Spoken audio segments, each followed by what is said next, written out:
Everyone, welcome to PK Punjab reaction. So guys, मैं नाम है तलहा। आज मैं जिस सॉन्ग पर रिएक्शन देने लगा हूँ ये है रिक्वेस्टेड वीडियो। जिसका रिक्वेस्टेड वीडियो ये मेरे एक भाई साहब है, उन्होंने कहा कि इस सॉन्ग पर लाजमी आपने रिएक्शन देना है। इसका टाइटल है कोरियन बोर्डो ऑफिशियल म्यूजिक। सो गाइस, मेरा टाइम वेस्ट किया, इस सॉन्ग को करते हैं वॉच। और आप सब लोगों ने मुझे कमेंट करके लाजमी बताना कि ये सॉन्ग आप सब लोगों को कैसा लगा। Okay, let's start. कोरियन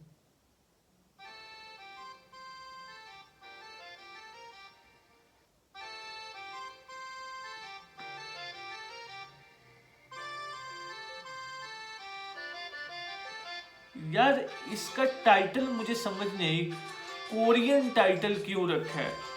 अगर मैं मतलब इसमें बूडो कहूँ या आसाम, मतलब इस तरह अगर मैं बोलता हूँ कि यार इनकी शक्ल मतलब कोरियन या चाइनीज जैसी लगती है, तो काफ़ी सारी ऑडियंस है वो बीच में एतराज़ करती हैं।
So guys song is over. और काफ़ी ज़्यादा मतलब सॉन्ग ये ना, बिल्कुल मैंने जो चीज़ मैंने रियलाइज इसमें एनालाइज जो की है ना, वो चीज़ है कि इस सॉन्ग को ना बिल्कुल खामोशी से सुनने वाला ये सॉन्ग है। बहुत ही ज़्यादा सुकून दे सॉन्ग है। आप सब लोगों ने मुझे नोट किया होगा कि मैं बिल्कुल आराम से बैठ के इस सॉन्ग को देख रहा हूँ, इसको सुन रहा हूँ, क्योंकि मुझे फील बहुत ज़्यादा बेटर फील आ रही थी। सो गाइस अगर आप सब लोगों को ऐसी ही फील आई है तो मुझे कमेंट करके लाजमी बताएं। अगर आप सब लोगों को ये वीडियो पसंद आई हो तो मुझे कमेंट करके लाजमी आप सब लोगों ने बताना है, ज़रूर ज़रूर ज़रूर। सो गाइस चैनल को कर दे सब्सक्राइब, वीडियो को कर दे लाइक और अपने दोस्तों को कर दे share. So guys next video मुलाकात होती है, तब तक के लिए गुड बाय।